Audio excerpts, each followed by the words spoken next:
Oui, Andy, bonjour. Est-ce que nous pouvons commencer? Il manque Monsieur Exaucé. Non, Exaucé, il est là. Il manque. Oui, Jérémy. Et Yves aussi. Yves aussi. Ok.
Ah oui, je vous capte 5 sur 5. Je suis en train d'ouvrir quelque chose.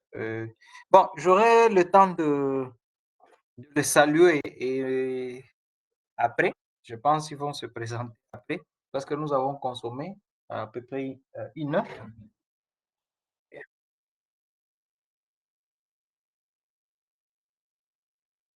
D'accord,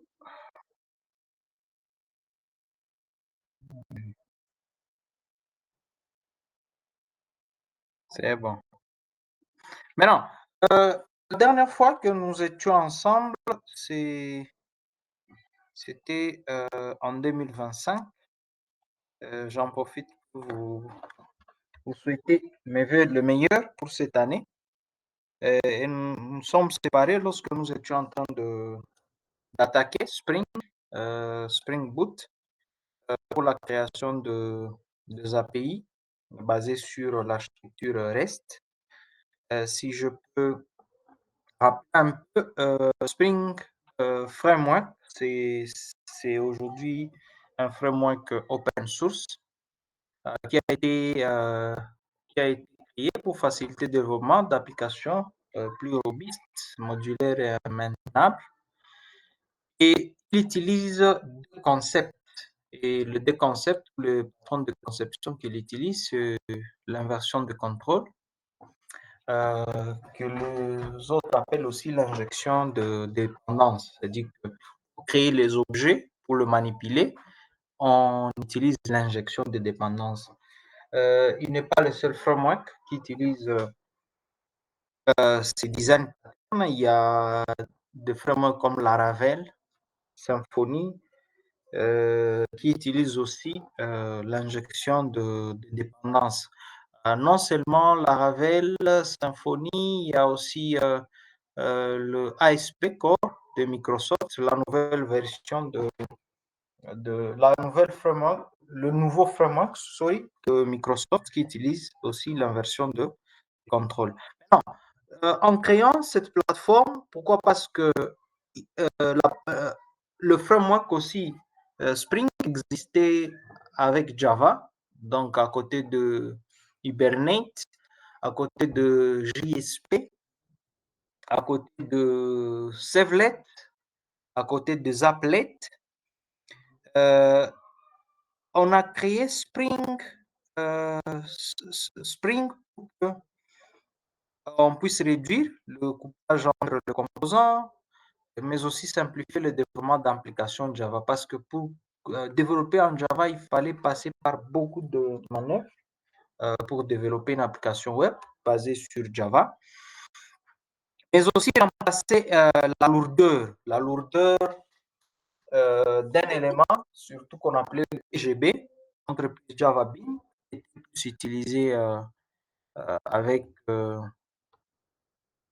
était plus utilisé avec le JSP. Donc, il fallait au moins chercher un framework qui va simplifier la lourdeur de EGB. Maintenant, il a plusieurs modules. Donc, lorsque vous faites une formation en Spring, Il y a le module Spring Core, il y a le module Spring MVC que nous allons utiliser, nous. Il y a le Spring JDBC que nous allons aussi utiliser à ces niveaux pour l'accès aux bases de données. Pour la sécurité des applications, il y a un module Spring Security.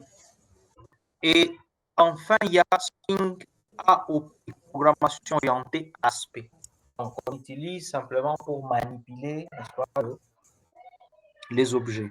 Et comme je vous ai dit, il a été créé en 2001 par Rod Johnson, qui a été plus tard modifié en 2003 pour avoir une version officielle, une version qui a été publiée par la maison Jakarta EE. C'était en 2004, une première version de Spring 1.0. Non, différemment maintenant, comme je parlais un peu de Spring, il y a eu maintenant Spring Boot. Spring Boot, c'est une extension maintenant du framework Spring. Donc, il faut retenir que d'un côté, il y a Spring, comme framework, et il y a maintenant Spring Boot. Non, Spring Boot a été créé aussi pour simplifier et accélérer la création des applications avec Spring. Et là, ils ont retenu quelques objectifs. Bien sûr, il ne fallait pas remplacer le Spring, mais il fallait juste augmenter le boot pour simplifier. Et là, c'était plus facile. Au lieu de faire beaucoup de configurations avec le XML, on a simplifié. On a mis juste un fichier de configuration que nous allons voir, le POM, qui utilise un moteur de dépendance avec Maven. Mais aussi, il est possible aussi d'utiliser un moteur comme Gradle. Maintenant, Spring Boot facilitait aussi l'accès rapide à des applications, mais aussi on pouvait faire des applications autonomes, standalone, n'est-ce pas, très facilement. Et Spring Boot, la première version qu'on a publiée, c'était en 2013, très récemment, donc il est nouveau. Mais aussi la version finale, la version bêta en 2013 pour avoir une version finale en 2014. Alors, comme je l'ai dit, il est très classique parce que la configuration se fait juste avec un petit fichier que nous allons voir, le POM. On peut déclarer manuellement le serveur parce que si je me rappelle bien, je vous avais montré que à l'intérieur, lorsque vous êtes en train de déployer l'application, le Tomcat est intégré. Donc, il est embedded dans la plateforme. Mais aussi, il y a juste une fonction d'entrée comme dans Java normal, qui était la fonction main. Maintenant, avec Spring Boot, on peut créer facilement des API REST, on peut créer des applications basées sur le microservice, mais aussi on peut utiliser Spring Security très facilement. Donc, c'est ça. C'est là où nous sommes c'est là où nous avions arrêté, n'est-ce pas, avant de continuer avec la programmation. Et je me rappelle bien, on vous avait demandé d'installer, c'était IntelliJ avec un email pro. Maintenant, comme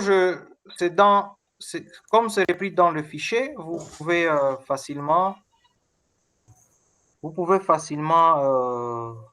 retrouver tout ce que j'ai dit à l'intérieur, donc configuration, l'autoconfiguration, surtout dans le fichier POM que nous allons voir. Mais aussi le serveur Tomcat, il est embarqué. Donc dès que vous lancez l'application, votre serveur Tomcat aussi s'élance. Non, la structure du projet est telle que il y a juste deux fichiers. Fichier source pour Isos. À l'intérieur, il y a deux dossiers, main et Rizos.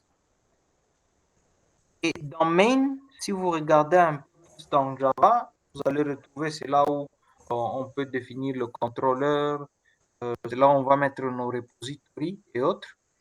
Et dans Rizos, c'est là où il y a, c'est là où c'est fait la configuration avec soit Maven. Donc vous faites la configuration avec Maven. Mais il y a d'autres aussi. On peut faire de configuration avec Gradle. Maintenant, Maman, je suis au cours. Maintenant, Masomo, oui. Hein? Oui. comme j'étais en train de le dire, donc dès que vous avez le fichier là, repository, Bon. Oui, les repositories et le repository, c'est simplement pour l'accès, l'accès aux données, aux bases de données, pour le service, pour la logique métier, comme un GB, mais aussi avec le contrôleur, c'est là le point d'entrée, n'est-ce pas, de notre application, là où nous allons créer nos endpoints. Voilà. Maintenant, selon la structure de Spring, il y a le contrôleur qui va recevoir le requête. Donc, ici, si vous êtes en train de voir l'image à côté, est-ce que quelqu'un voit l'image? Oui, monsieur, moi je vois l'image à côté. Très bien. En fait, sur cette image, vous pouvez facilement voir, là on a mis contrôleur, n'est-ce pas? Personne contrôle, ça va? Personne contrôle, c'est pour recevoir le requête, ici. Voilà.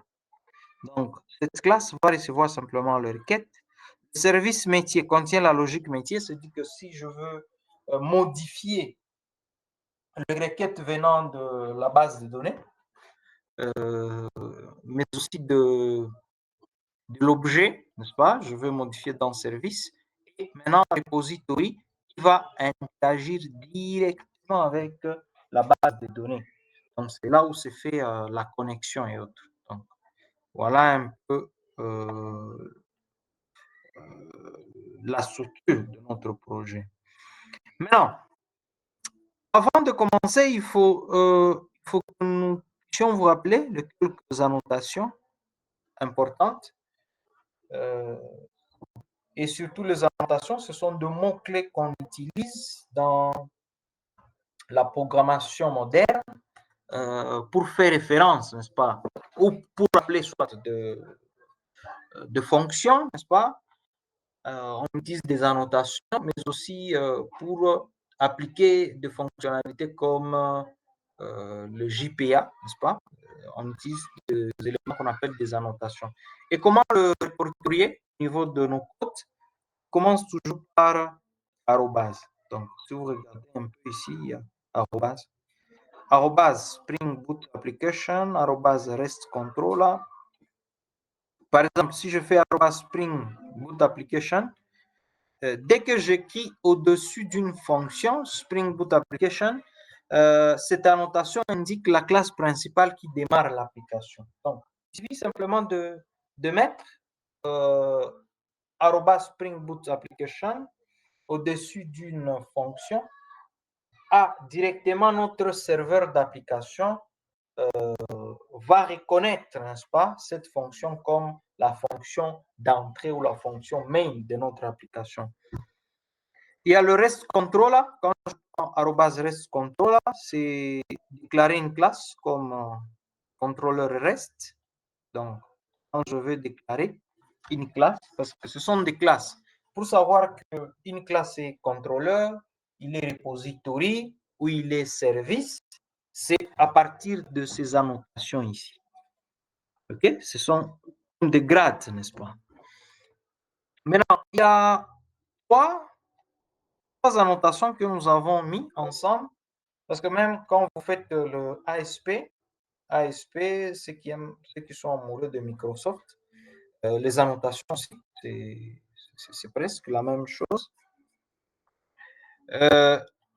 Lorsque vous faites request mapping, get mapping, post mapping, ce sont des annotations clés qu'on utilise pour associer ou pour faire référence à la nature d'une requête HTTP.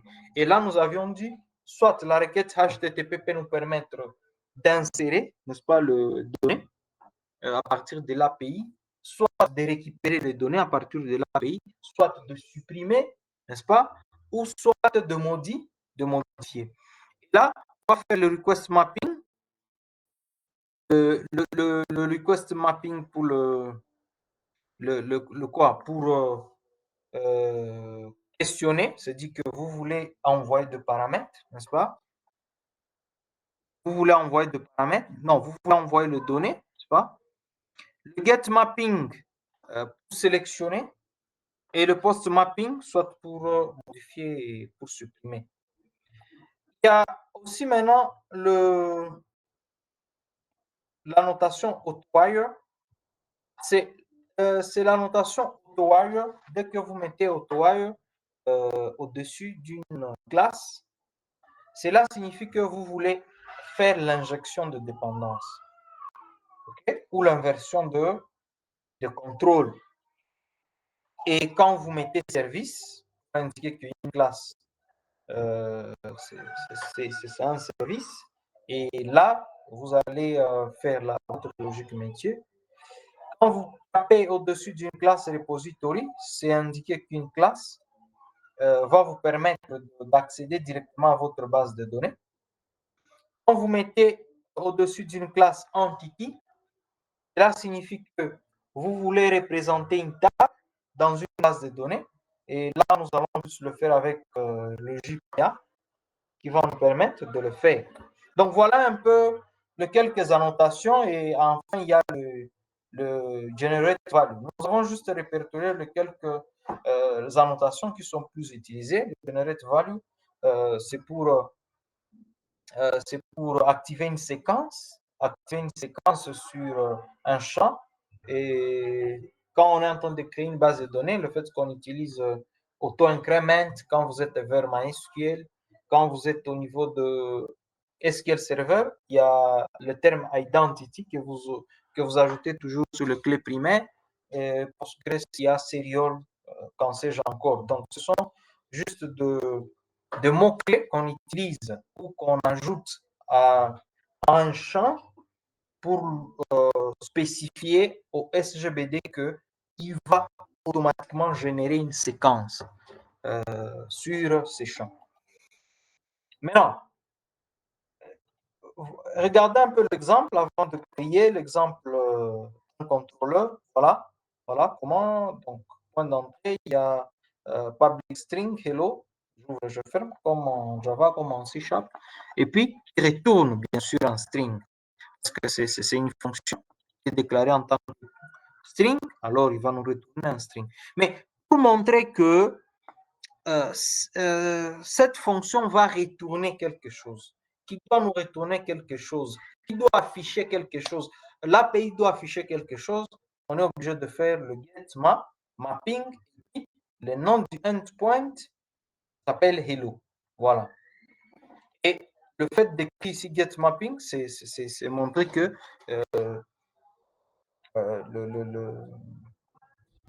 c'est quoi?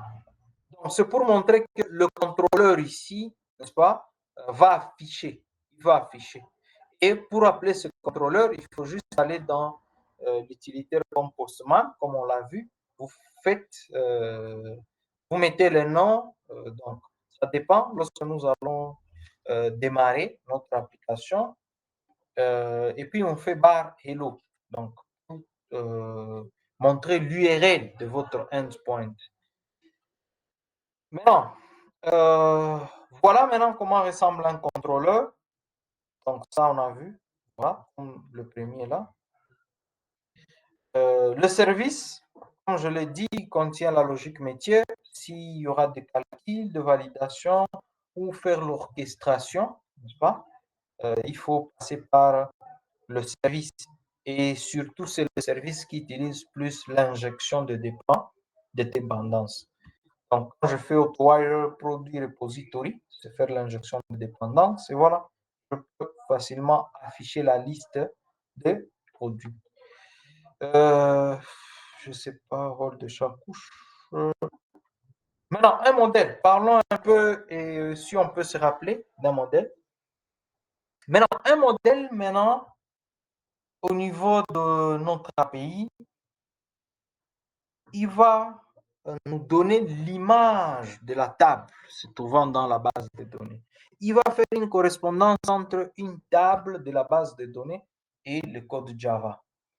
Exemple, regardez un peu, on crée une classe produit, voilà, table classe produit, je mets ID, voilà, je mets private long ID, et puis je mets au-dessus generated value et ID. Là, je suis en train de dire que Spring puisse créer une séquence autour de cet ID ici, qui est le nom, mais aussi.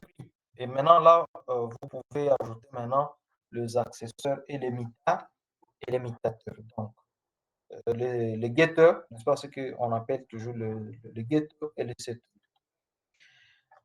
Maintenant, pour connecter à la base de données, c'est à vous de choisir, surtout si ça concerne les bases de données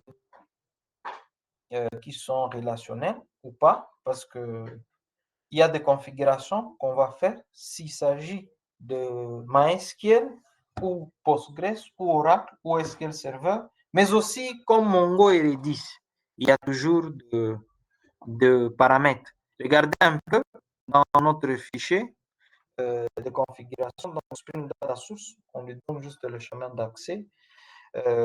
On met un root, le username, password et JPA Hibernate DLL update. Quand on met cette notation, donc chaque fois qu'on serait en train d'insérer dans une base de données, Spring va nous renvoyer. Spring va nous renvoyer automatiquement le code SQL qu'il a généré, n'est-ce pas? Qu'il a généré. Maintenant, parlons rapidement de JPA avant de faire autre chose. JPA, avant de créer notre projet. Maintenant, JPA, c'est JPA ou Hibernate, parce que dans Java, on utilisait un autre framework qu'on appelle Hibernate. Hibernate et JPA sont utilisés pour une spécification Java, pour gérer la persistance de données. Voilà. Mais aussi pour faire le mapping objet relationnel qu'on appelle le ORM. Elle définit comment mapper. Quand je dis mapper, c'est faire une correspondance entre les objets Java vers les tables de base de données relationnelles. Mais il ne fournit pas l'implémentation. Ça, c'est très, très, très important à retenir. Donc, il va nous permettre de faire le map entre le classe Java, donc une correspondance entre nos classes Java et notre base de données, mais aussi notre base de données vers nos classes Java. Et c'est ce qu'on appelle le map objet relationnel. Maintenant, il nous permet de faire la gestion automatique du cycle de vie des logiciels. Donc, non, cycle de vie d'un objet, dont la persistance, la mise à jour, la suppression. Et nous permet aussi d'exécuter des requêtes SQL. Et voilà, le logo, c'est JPA, Hibernate, c'est le nom qu'on utilise.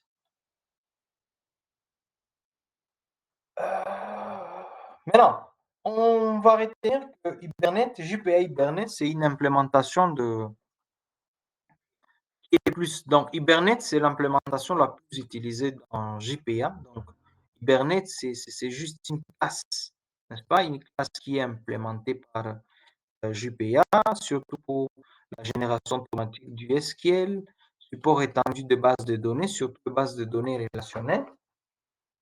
Et surtout, MySQL, Postgres, Oracle. Bon, on peut aussi trouver le mappage avec SQL Server, mais c'est rare. Vous savez, il y a deux mariages qui marchent facilement. Donc, Java est plus attaché beaucoup plus attaché, beaucoup d'ailleurs à Postgres et Oracle et aussi MySQL. Donc, ce sont les trois qui sont plus rattachés. Je ne dis pas qu'on ne peut pas, on ne peut pas aussi coupler Spring avec SQL Server, mais quand même, il y a des mariages aujourd'hui qui marchent très bien, n'est-ce pas? Mais aussi nous permet de faire l'optimisation de transactions, donc, mais aussi d'utiliser le cache. Quand je parle du cache, il est possible d'enregistrer. Donc, il est possible de faire une persistance des données avant de les envoyer vers une base de données en ligne. Et là, vous comprenez, il y a des applications qui nécessitent une persistance. Regardez un peu, il vous arrive, par exemple, quand vous voulez envoyer à quelqu'un un message, n'est-ce pas, WhatsApp, même sans connexion Internet, vous pouvez d'abord écrire, n'est-ce pas? L'application va garder le message et dès qu'il y a connexion, il y aura synchronisation entre la base de données offline vers la base de données online. JPA Hibernate aussi nous permet aussi d'utiliser, n'est-ce pas, d'utiliser le caching au niveau de Spring. Maintenant, comment on crée des entités? Donc, nous allons prendre juste les tables, nous allons le transformer en classe, n'est-ce pas? Voilà comment on va faire. Et puis, au-dessus, nous allons mettre en entity. Maintenant, la dernière fois qu'on s'est séparés, on vous a demandé d'installer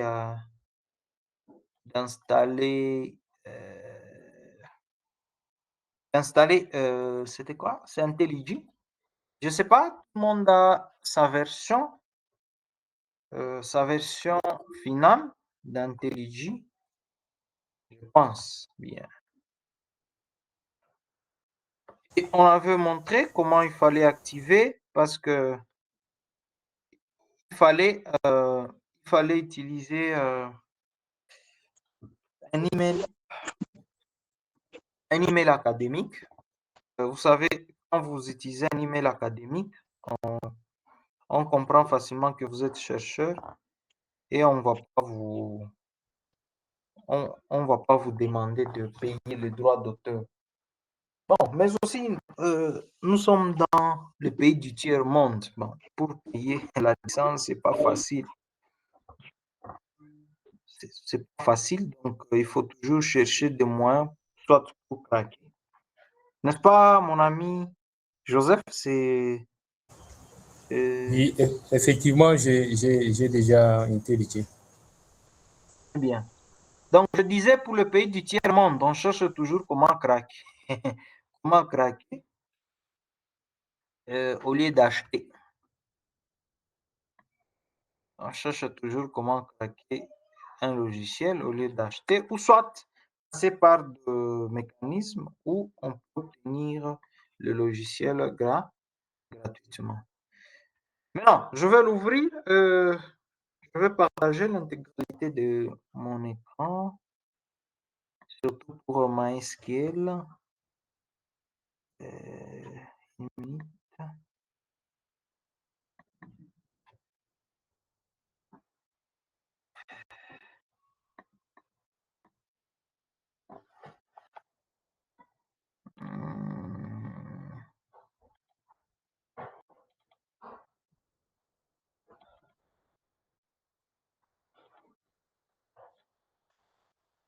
Une minute, juste une. Le temps de redémarrer. Attends, open quoi.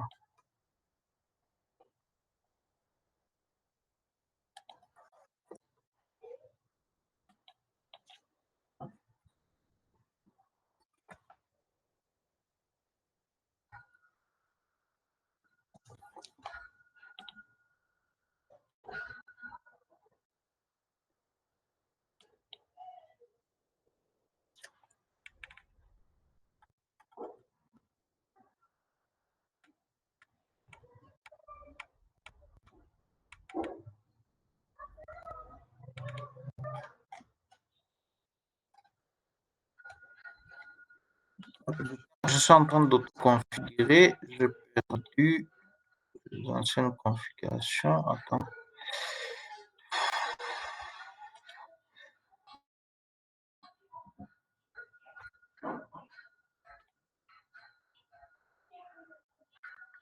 Open recent project. Est-ce que c'est ça?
Une minute, je suis en train de démarrer.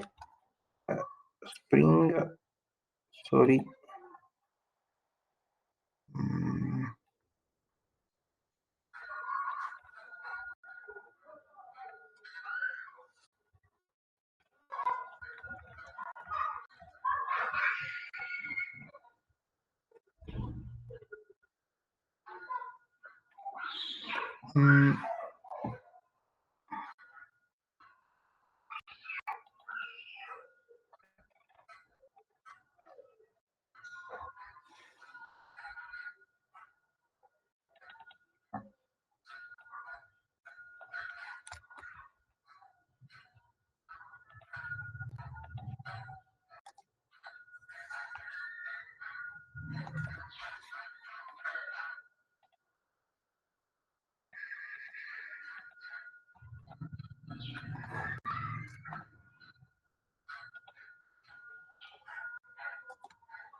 Maintenant, je vais partager mon écran. Donc, je vais partager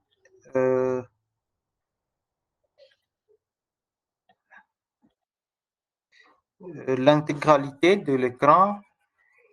Donc,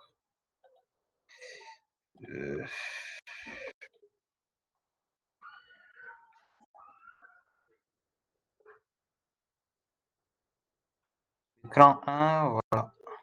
Je pense que vous êtes en train de voir mon écran. Voilà. Maintenant, je vais utiliser MySQL. Je pense que vous avez MySQL. Et là, on va passer par exemple. Donc, on va ouvrir exemple.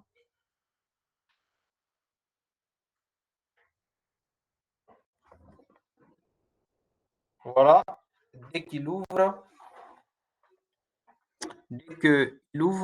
on peut démarrer le service MySQL. Démarrer le service MySQL. Bon, on n'a pas besoin de démarrer Apache. Nous allons juste démarrer MySQL.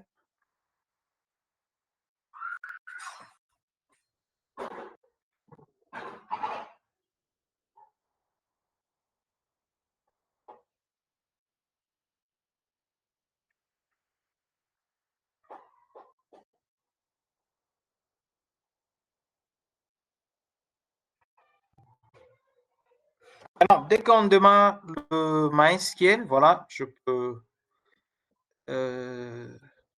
créer une base de données. Nous allons créer juste un petit truc, juste pour accéder. Je peux faire... Bon, nous allons passer par MS-DOS ou le CLI pour accéder. Je peux démarrer MySQL-h, localhost, voilà. -h, je pense -h, localhost, voilà, -user root, -p.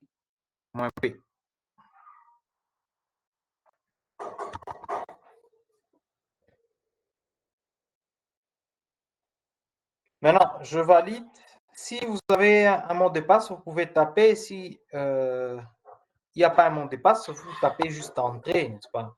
Et là, vous serez dans donc vous serez directement dans MySQL. Donc, pour voir le base de données, vous pouvez taper show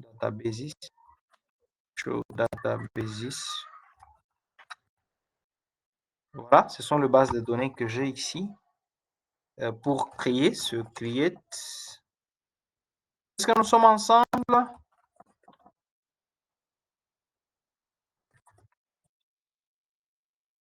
Voilà, je fais son. Voilà, je crée une base de données.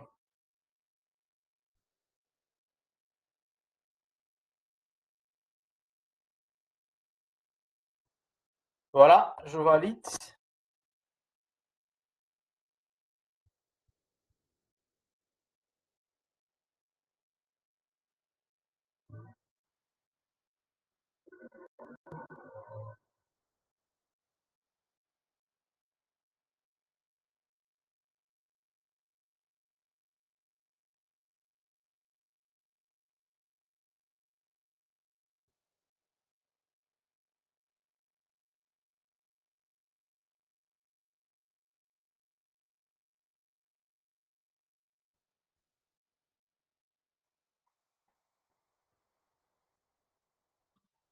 Maintenant, dès que vous validez, pour entrer à l'intérieur, se faire use. Donc, vous tapez la commande use. Voilà, vous êtes à l'intérieur, mais nous n'allons pas créer une table parce que JPA va nous créer cette table. Donc, il n'y aura pas de table à l'intérieur. Voilà. Sans table.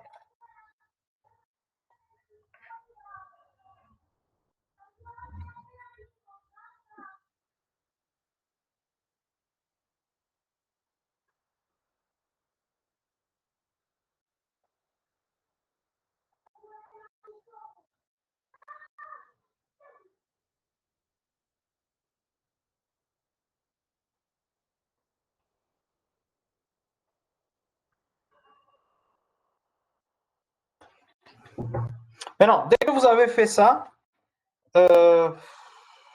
ouvrez Google, écrivez Spring Initialize.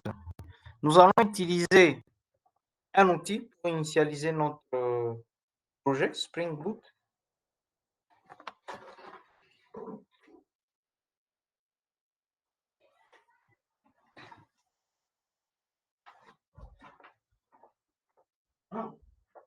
Bonsoir.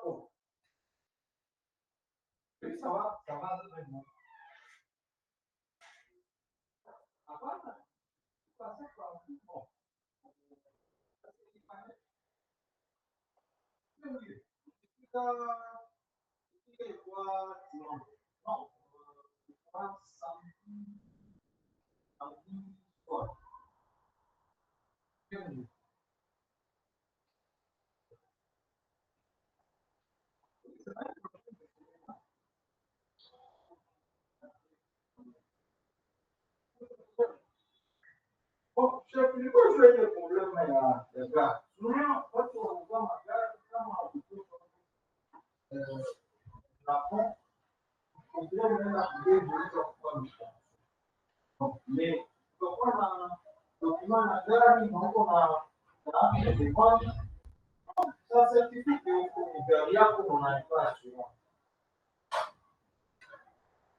Maintenant, quand vous entrez dans Spring Initializer, voilà.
Maintenant, ici, au-dessus, là, on écrit name. Hein.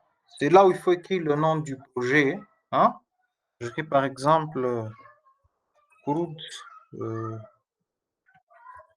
Crude API. Voilà.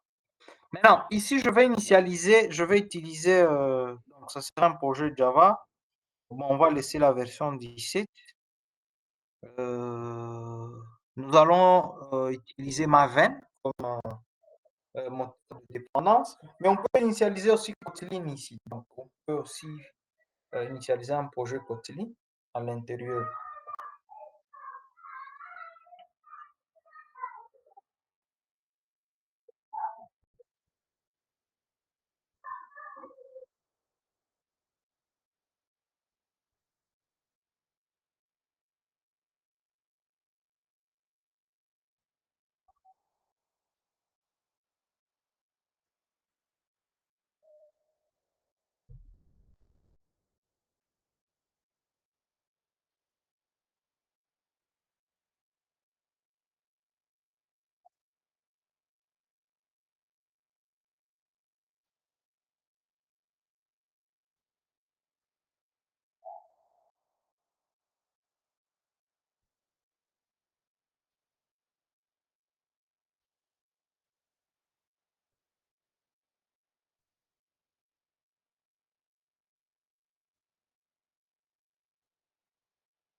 Maintenant, dès que vous avez initialisé, nous allons ajouter un certain nombre de dépendances pour que nous puissions utiliser le Spring Web.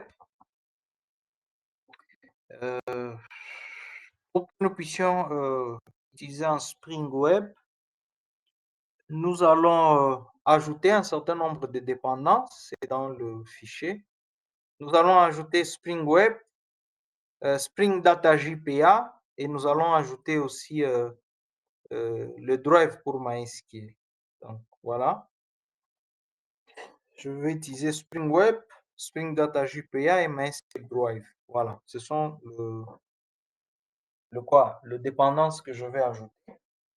Donc, je viens, c'est ici, add dépendance. Je fais Spring Web. Vous écrivez simplement Spring Web. Voilà, il est là. Sélectionné. J'ajoute encore quelque chose. C'est JPA. Oui. JPA. Spring Data JPA. Je vais ajouter aussi tout le drive de MySQL. J'écris simplement MySQL. Voilà. Ils sont là, les dépendances.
OK. Est-ce que nous sommes à la page? Je vais régénérer. Oui, oui. Dès que vous avez fait ça, quand je tape Generate, hein, directement, il va générer un fichier zippé, hein, directement que vous pouvez télécharger et utiliser pour votre application. Donc, voilà. Cliquez sur Generate, il va générer.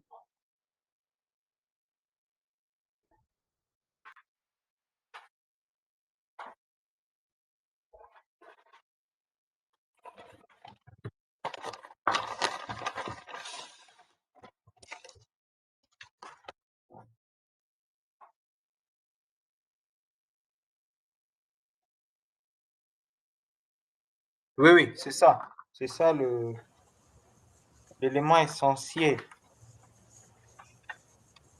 Mettez ici Josué. Oui, oui, oui, mon ami. Je n'ai pas encore fini, hein. Oui, oui. Vas-y, on vous attend.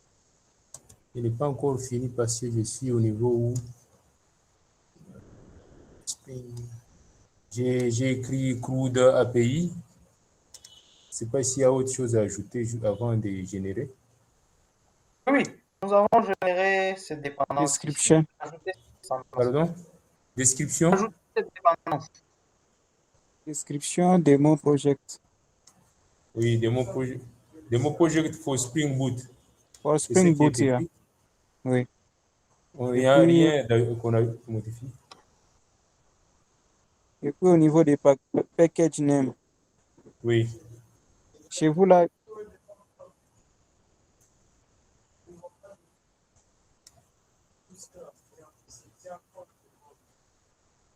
Ah non, c'est petit chez moi, je ne vois pas. Essayez de zoomer ça. Il y a moyen de zoomer ça. Patientez. Patientez, zoom. Des écrans. On a des écrans ici. Tushe tuambili wanaeka vizuri kuzunguruka kama ulipatia hiyo Pia, c'est juste d'abord tu peux étudier tout ça, ça nous appartient. Attends, Tu veux montrer là-bas, je te montre, il faut la coucher page où je suis directement. est là. C'est déjà. Attends, je suis là. Vous êtes à quel niveau, monsieur Joseph? J'ai écrit coude à Commencez ici là-haut d'abord. Allons-y là-haut. Au niveau du grade. Non, non, laisse. Non, non, laisse là-bas. Il prend sa main. Moi, oui, c'est ça. Descend maintenant. Ajoute des dépendances d'abord. Sprints, ouais, écrivez. Sprints. Spring. C'est parti. Springwheel. Ça. Ajoutez encore MySQL. MySQL. C'est ça. Driver. Il y en avait 3. Minute. MySQL.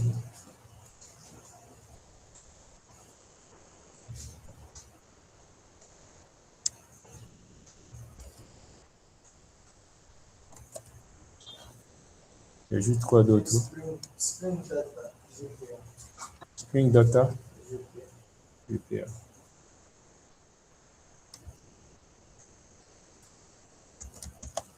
Spring Data. C'est ça ici.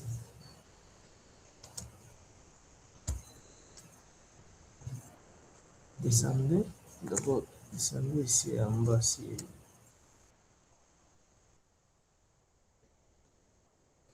Créez maintenant. Cliquez sur Generate. Il y aura un fichier comme musique. Tu as cliqué, clique seulement. Voilà, c'est ça. Là. Bon. Ça va.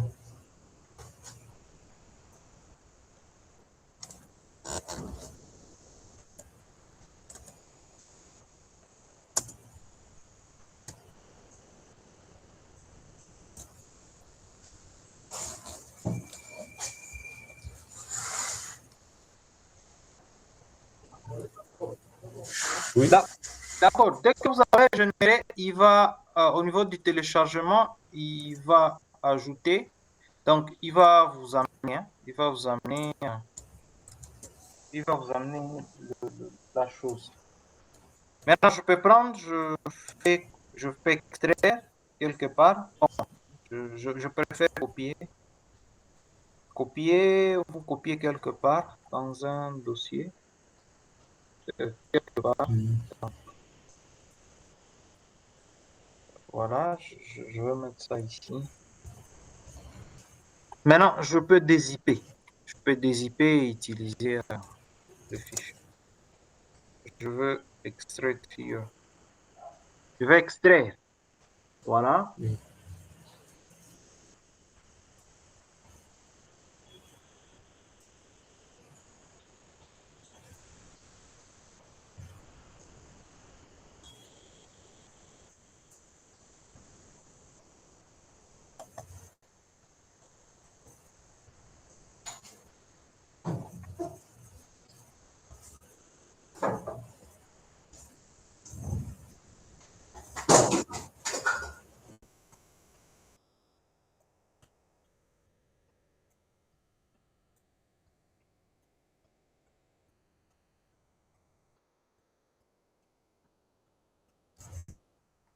Je vais extraire le fichier quelque part.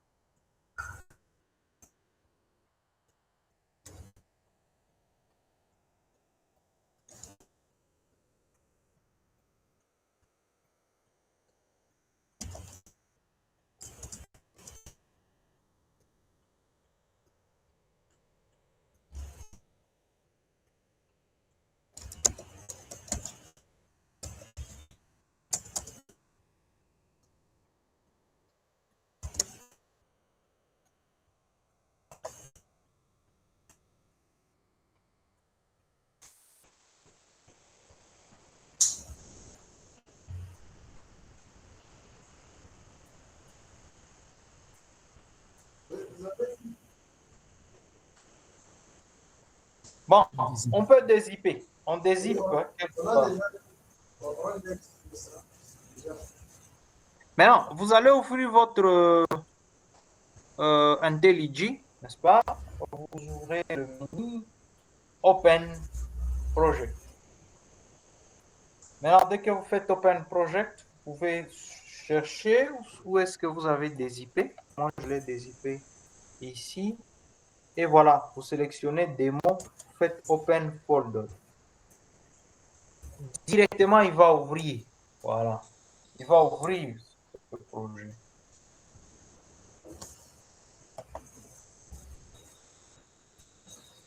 Open folder.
Maintenant, dès que vous avez le projet, regardez un peu, il y a le fichier POM. Donc, le fichier POM, c'est du XML. Hein? C'est du XML, mais qui est géré par Maven. Donc, c'est Maven qui gère.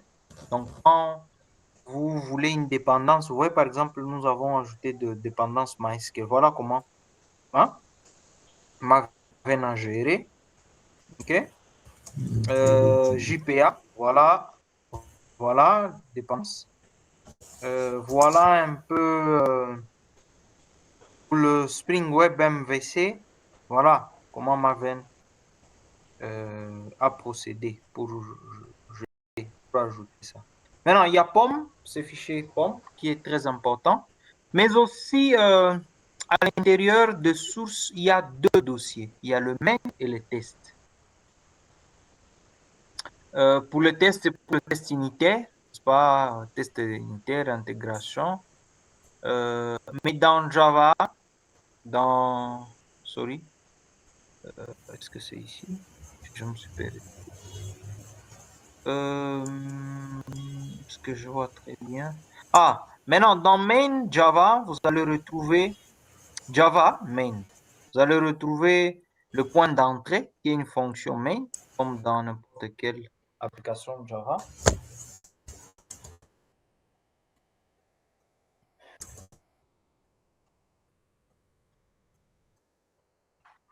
Mais aussi, qu'est-ce qu'il y a? Est-ce qu'on a mal généré?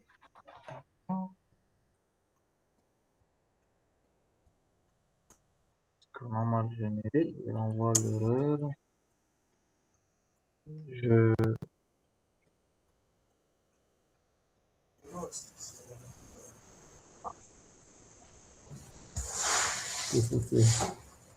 Bon, je vais enlever un truc. Hein. Could not transfer, je vois ça, c'est quoi?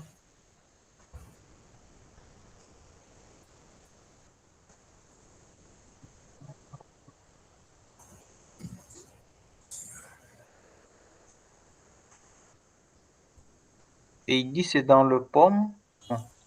Laisse-moi revenir vers POM Java, Maven Spring.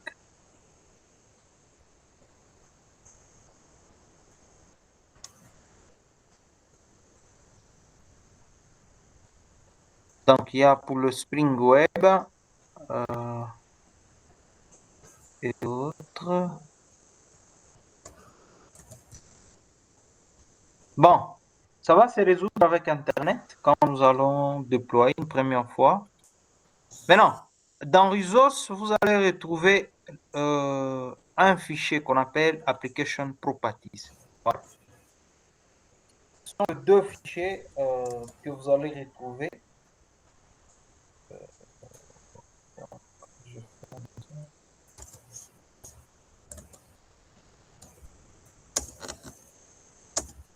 Et pourquoi?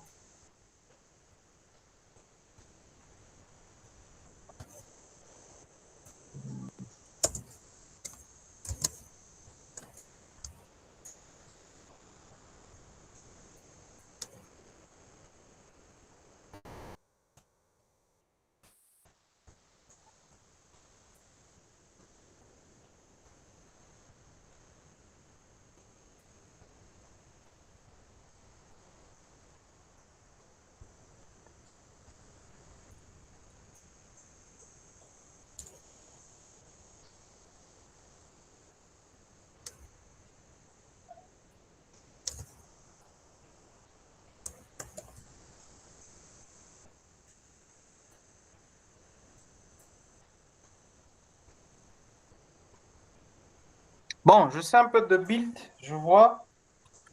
Si Maven va me ramener quelques dépendances, clean output directory, running copy resource. Attends, il est en train de build.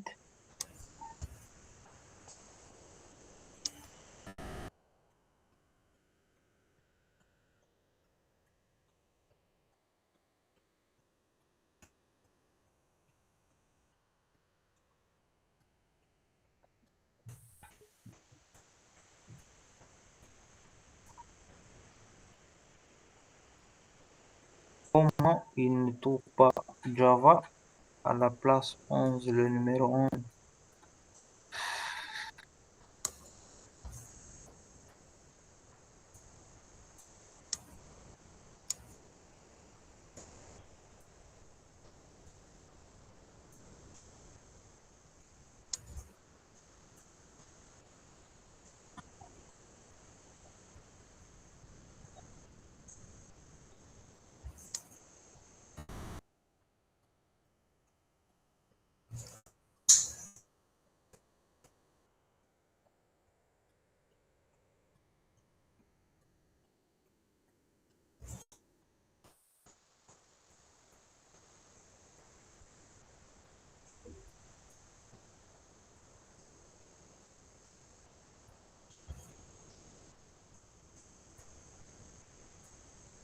Est-ce que c'est la version 17? Je pense que 25. C'est toujours 17.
Je télécharge la connexion, je vois.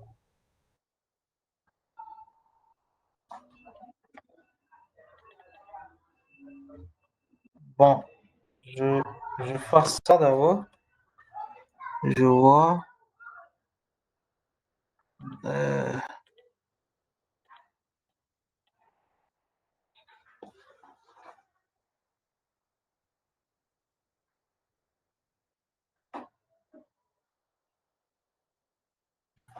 Mais c'est ça, variable Spring. Bon, si je commente, notamment, il ne saura pas.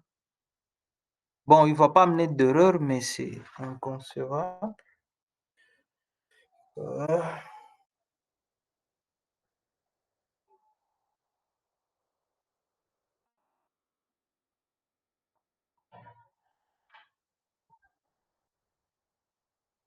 Bon, vous pouvez commenter.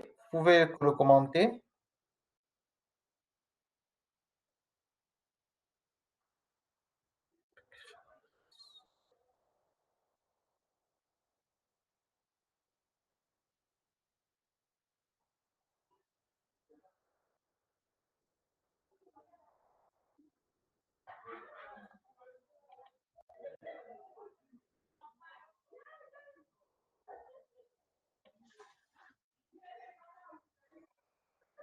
C'est bon? Maintenant, nous allons créer notre modèle. Nous allons créer notre modèle. Mais avant ça, avant de créer notre modèle, on va modifier notre propriété ici. Ici. Nous allons dans Application Properties.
Maintenant, ici, je vais ajouter la connexion à ma base de données. Qu'est-ce que je vais faire? Le nom de l'application, je vais utiliser Spring. Spring.datasource pour la connexion à ma base de données .url. Voilà, je vais mettre JDBC. Je vais utiliser JDBC. .mysql.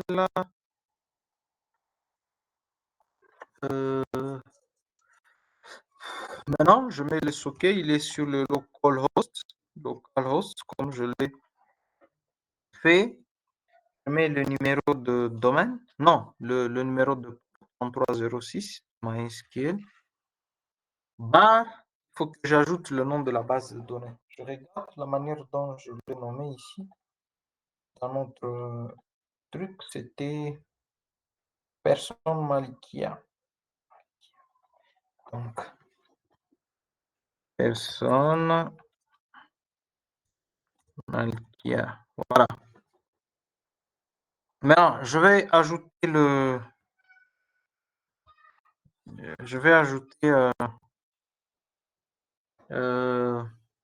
les username de l'utilisateur. Donc, je mets data source.username Donc, root. À part ça, password. Donc,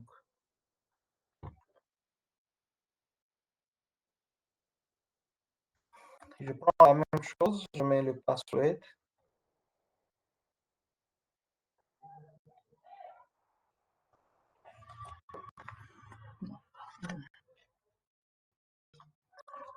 Password, voilà. Il n'y a pas de password. Je vais mettre le nom de la classe.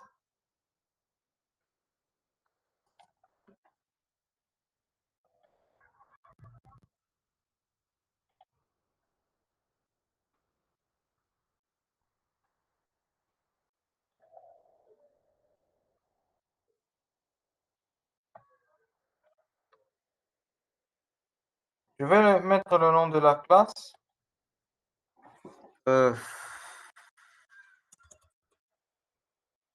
Donc, je mets data source.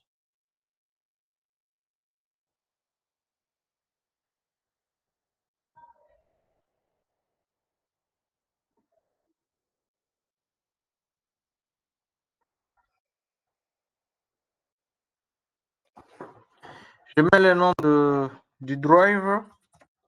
Okay. Driver.class. Je mets Yacom comme MySQL, ainsi de suite.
Maintenant, le nom de la classe, driver class, je vais mettre le nom, driver class name, ce sont les configurations.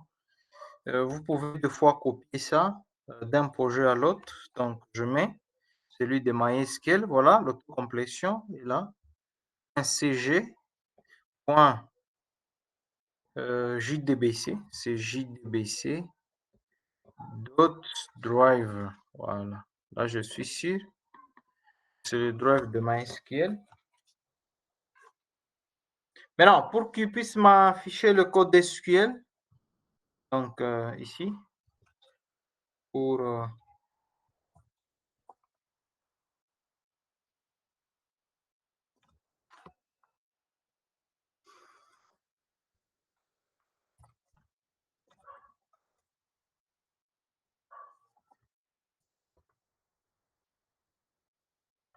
je vais ajouter une configuration, ce Spring .jpa, voilà,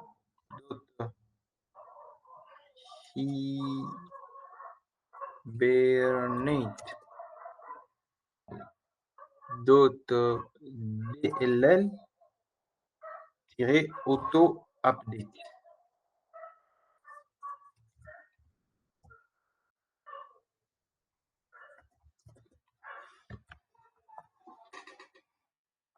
Et puis je lui dis Spring.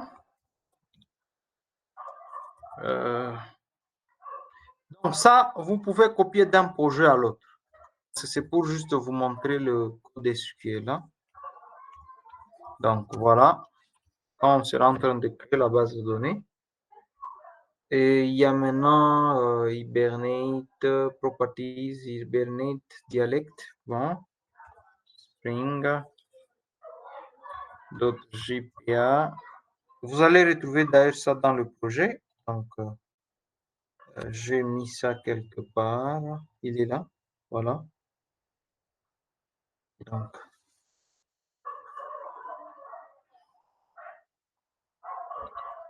Donc Spring JPA property.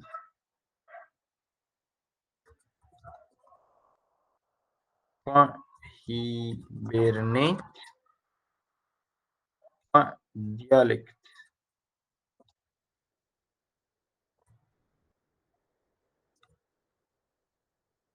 Hibernate. Donc, on utilise l'autocomplétion dialecte.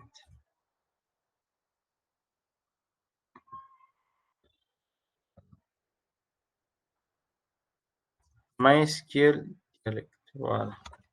Ce sont là les configurations.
Maintenant, dès que vous avez ça,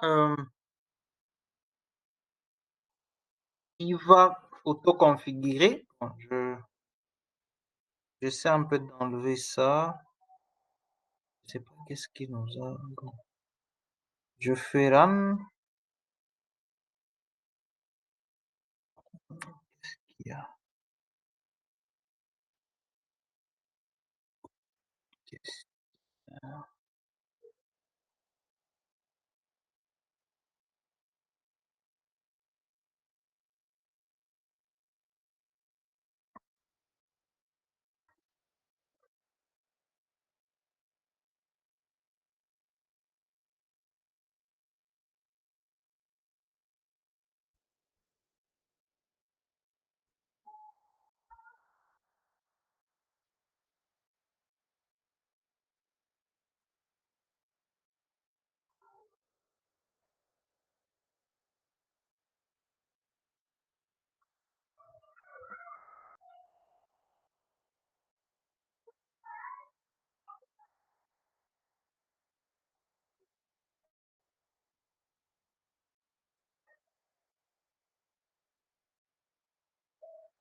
Je rentre un peu dans la configuration ici. Je vois est-ce qu'il a retrouvé ça.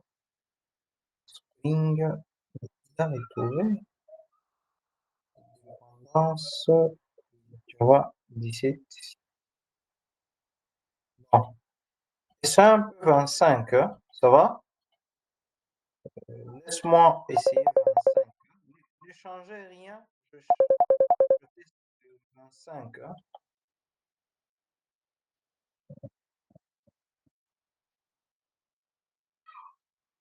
Laisse-moi essayer 25 et puis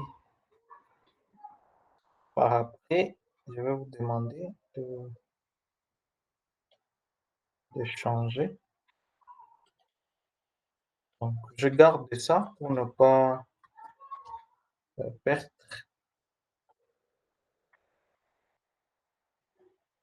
J'utilise une dernière version pour voir la manière dont il va se comporter. Téléchargement, extraire vers.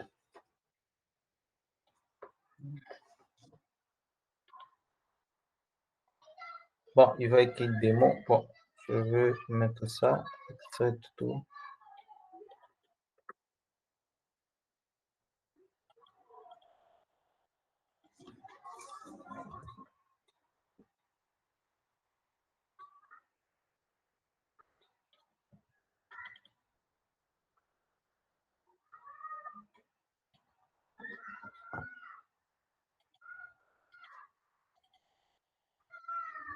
Oui, j'extrais. Voilà, je veux vérifier.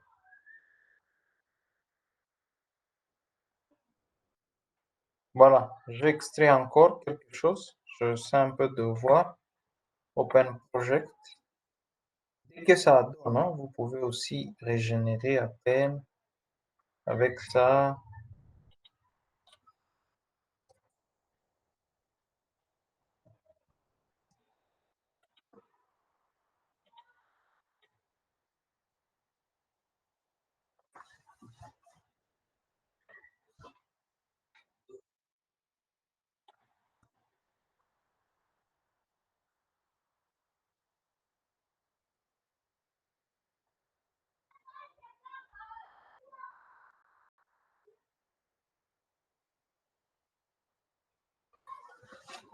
Il est en train de résoudre les dépendances.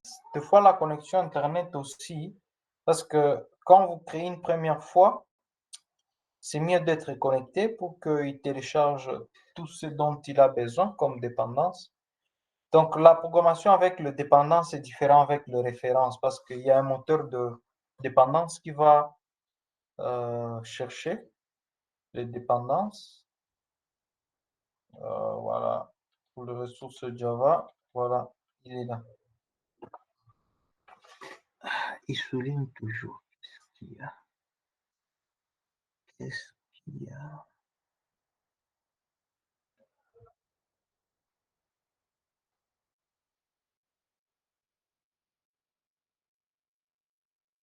Oui, pour moi, c'est la connexion. Connexion Internet. Je vois un peu le différence.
Source main Java.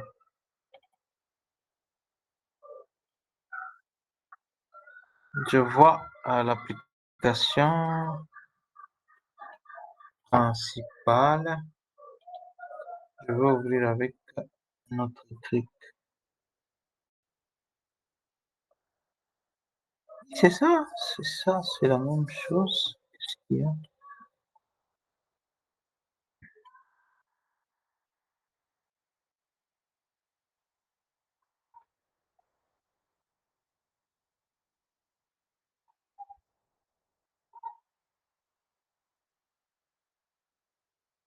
Bon, je vérifie les annotations. La Spring Boot Application, yeah. Avec le 2, je sais un peu de voir le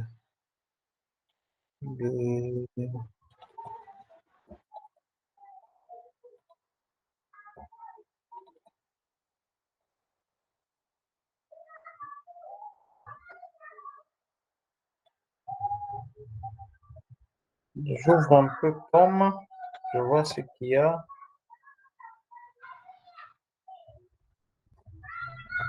Peut-être j'ai oublié un truc.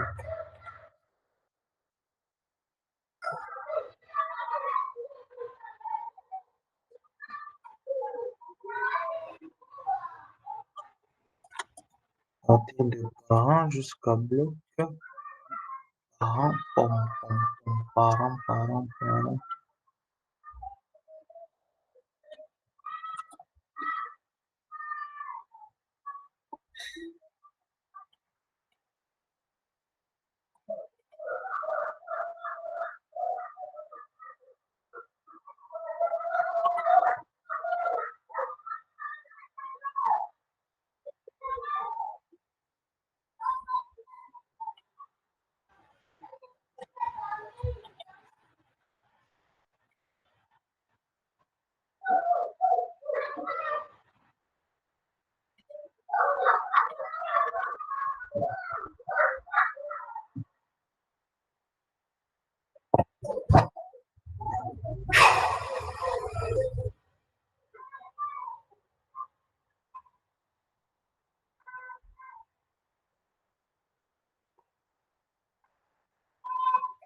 Bon, je recrée encore avec la version 16. Je vois ce que ça va donner. Espérons que ça va tout télécharger. Il est là, journée. C'est bon. Je prends ici.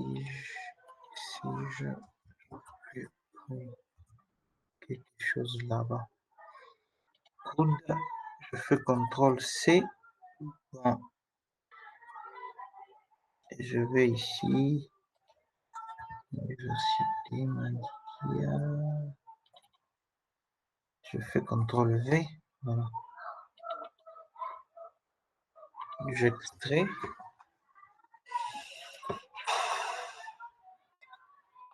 J'ouvre, projet, open.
Bon, c'est bon, je viens de recréer avec la connexion. Donc, dès qu'on recrée, on a une bonne connexion, il ne télécharge pas les dépendances possibles. Vous voyez, ici, il télécharge directement. Okay? Et voilà, le projet est correct. Maintenant, je vais copier-coller. Je vais copier-coller mes configurations ici. Voilà. je prends ce que j'ai gardé dans mon fichier. C'est quoi le fichier? Bon, je mets le nom, s'appelle, dans la base de données, ça s'appelle personne Malikia, je pense. Personne. Voilà. C'est comme ça. Je vais renommer ça.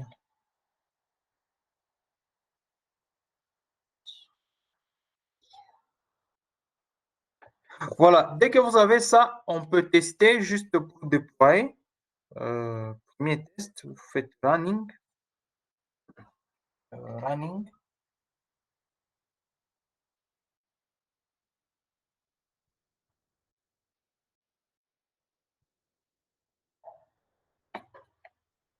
Voilà.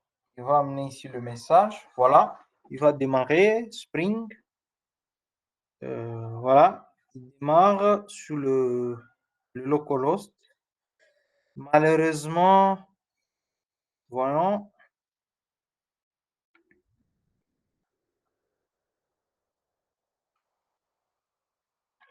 Nous allons voir le message qu'il va amener. Ah, il a démarré. Il a démarré.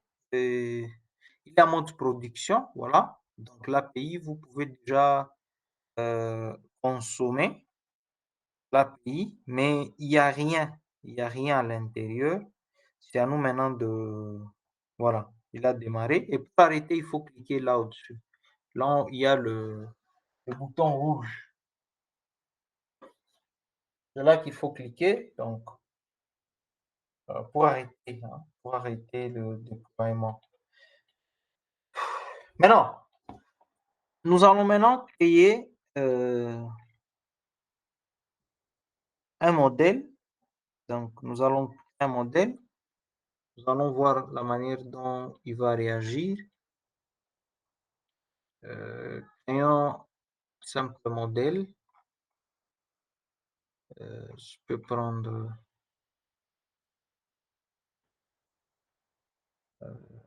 un produit. Je viens là-bas, je fais new. Ça va? Je vais créer une classe. Une classe que je l'appelle produit, par exemple. Voilà, je crée une classe Java, je l'appelle produit.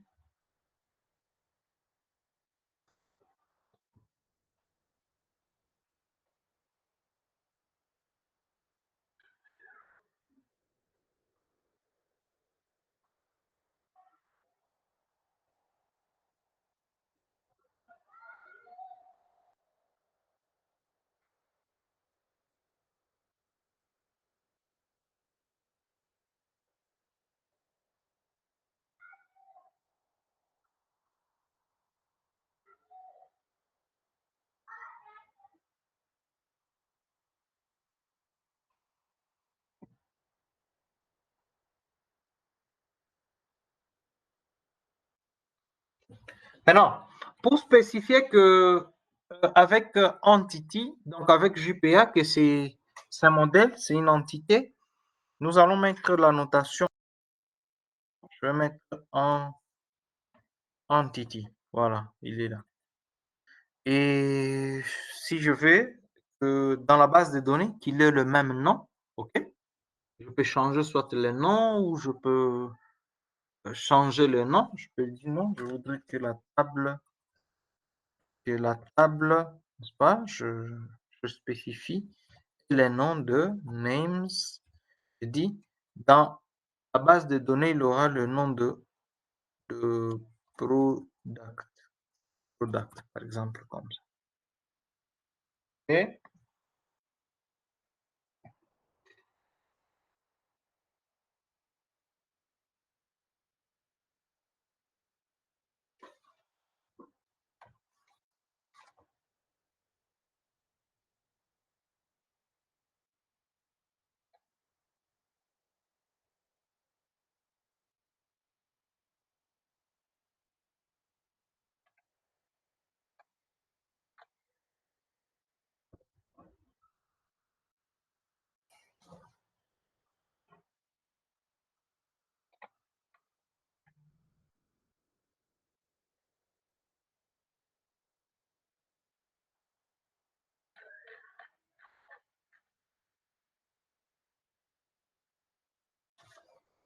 OK. Dès que je crée ça, je peux créer des éléments de produits. Supposez que je mets private, voilà. Private long ID.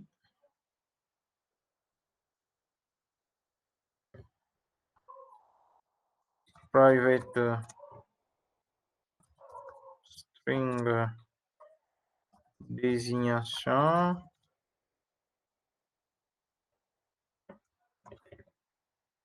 Private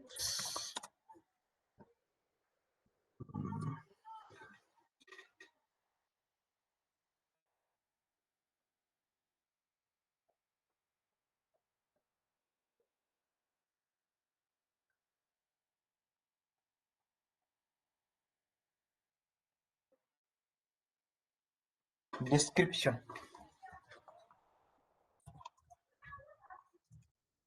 Par exemple, string.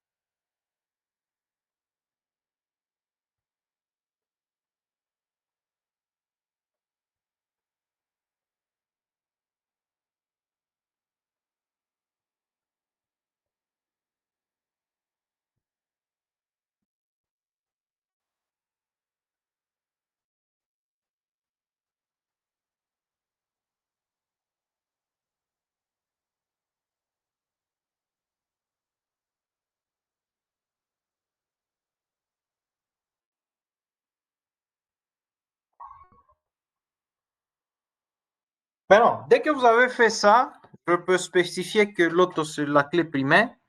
Je vais utiliser simplement la notation ID. Sorry. La notation ID.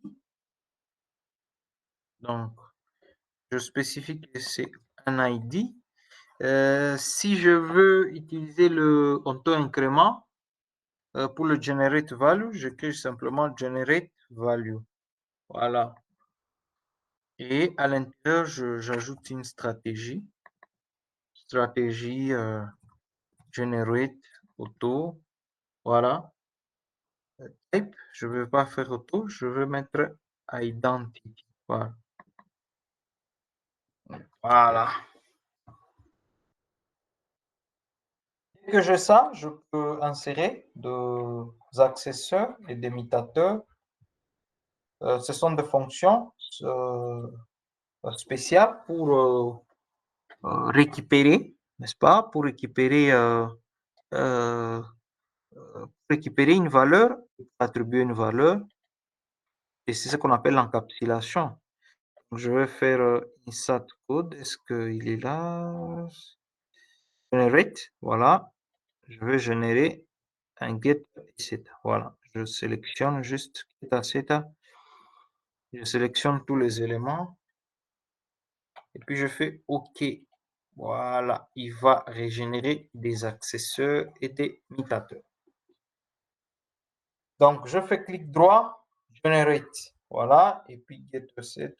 Et puis vous sélectionnez les éléments.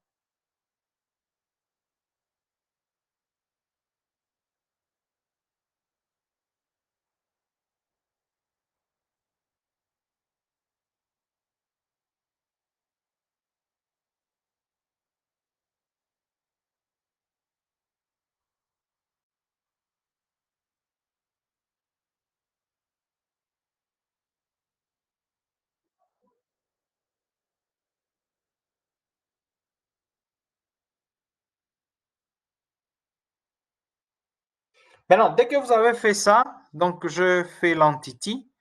Vous savez, dans la base de données, je n'ai rien à l'intérieur. Si vous faites show tables, voilà, il n'y a rien comme table. Voilà, empty.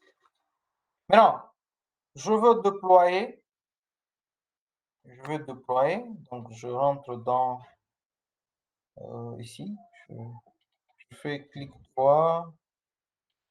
Je fais run. Voilà. Je fais run.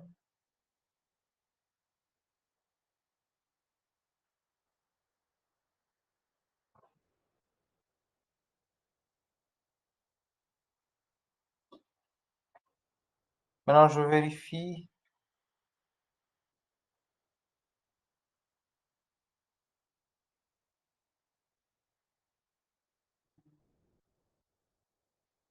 Et là, il y a un petit problème. Qu'est-ce qu'il y a? Application run fold. What problem?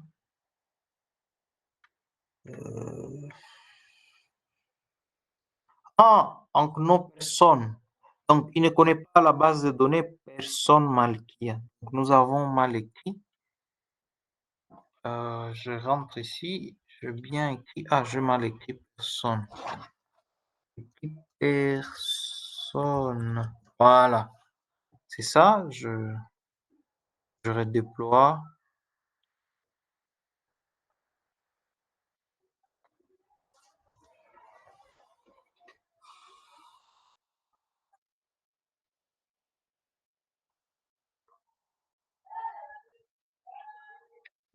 Maintenant, si vous regardez un peu, il a déployé et il est prêt à être consommé.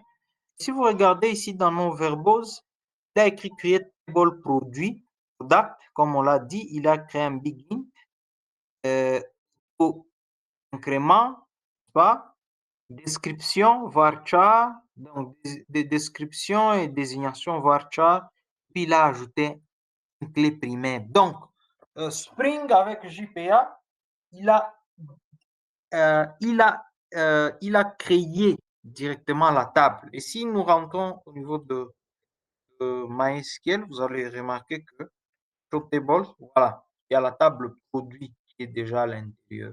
Donc, si vous faites la description, on écrit describe. Il y a produit, voilà. Product, product, voilà. Il est là. Lui-même, il a créé. Il a fait le mapping objet relationnel. Voilà. Là, il est déjà en production. Donc, s'il y a le front, directement, le front peut interagir, bien que nous n'avons pas encore créé de route pour insérer et sélectionner. Donc, voilà. Donc, il faut être sûr que Hibernate vous a renvoyé ces messages de PHP.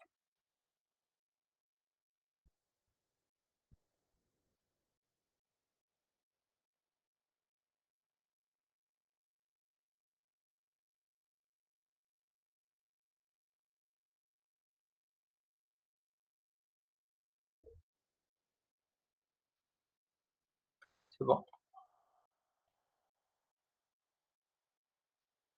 Donc, ce sont ces éléments ici. Il ne faut pas oublier Entity. Tables, le nom de la table, mais aussi ces éléments au-dessus de IT. Les annotations.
Voilà, c'est ici.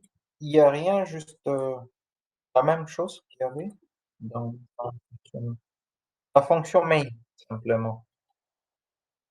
Puis maintenant, nous allons tracer de route.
Il faut vérifier si...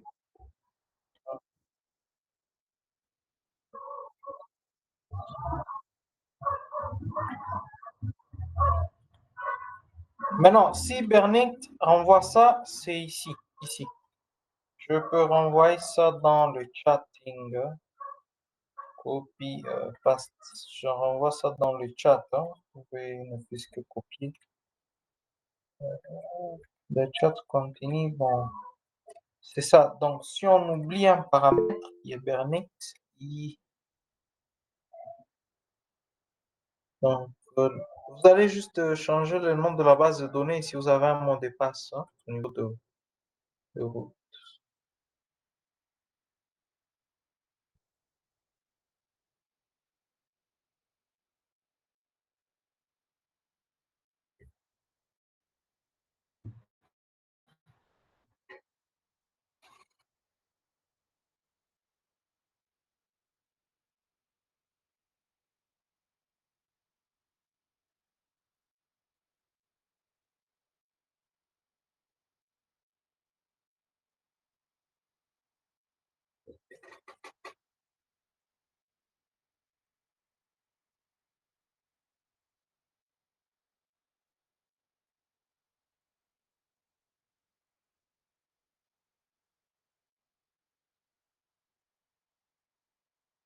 Bon, il est 19 heures. Je pense que je consommais les 2 heures. Nous allons nous revoir, c'est jeudi, pour créer le repository, et créer le contrôleur et voir comment nous pouvons consommer ces API et dans la mesure du possible, activer le security pour voir comment ça va fonctionner. Pour les amis, ils sont déconnectés. Il y a Willy, mon ami Willy, ça va? Oui, je me porte à merveille par la grâce de Dieu. Oui, c'est mieux d'installer installer IntelliJ. Donc, vous irez sur Google, vous téléchargez IntelliJ, ça va? Oui. Et directement, on peut commencer, ça va? Le jour suivant, je vais réitérer ce que nous avions fait rapidement et puis on continue. Et pendant que vous étiez en train de parler, j'ai bien installé IntelliJ. J'ai même essayé, mais moi j'utilise WAMP bon, Server. C'est pour ça que j'essaie d'abord d'observer pour voir comment vous avez procédé avec XAMPP. Moi j'utilise souvent WAMP Server. Sans problème. Que ce soit XAMPP, que ce soit WAMP, l'essentiel c'est d'utiliser simplement le numéro. Oui, le numéro là. Oui. D'accord, ainsi que le nom de la base de données. D'accord.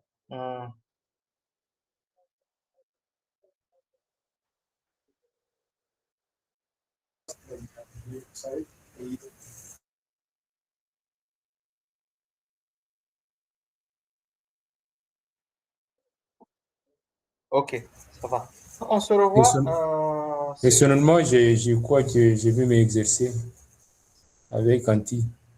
D'accord. Merci. Ça va, frère, et on va regarder Merci. ce pays le jour suivant. Donc, on se revoit ce jeudi. Je suis en train de faire la présence, hein, s'il te plaît, ne connectez pas. Présence 4. Voilà. Dès qu'on va finir ça, bon, on aura quelque chose à faire. Hein. C'est intéressant.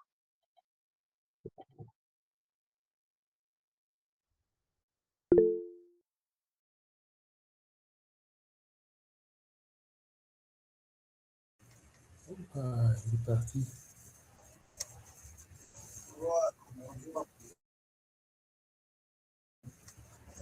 Ok, c'est vrai. D'accord, monsieur. Mais Anti, En fait, Anti, monsieur Anti. Vous avez fini le TP. Ok, ça va. Monsieur Jeudi, on va Anti, suivre. monsieur Anti, je suis en train de télécharger ça, mais il y a une coupure. Une fois que j'ai fini, mais j'écrivais tout ce que le monsieur, tout ce que monsieur Josué disait. Une fois que j'ai quelques soucis, je vais vous contacter pour ça. Vous et monsieur Joseph. donc, moi, personnellement, j'ai.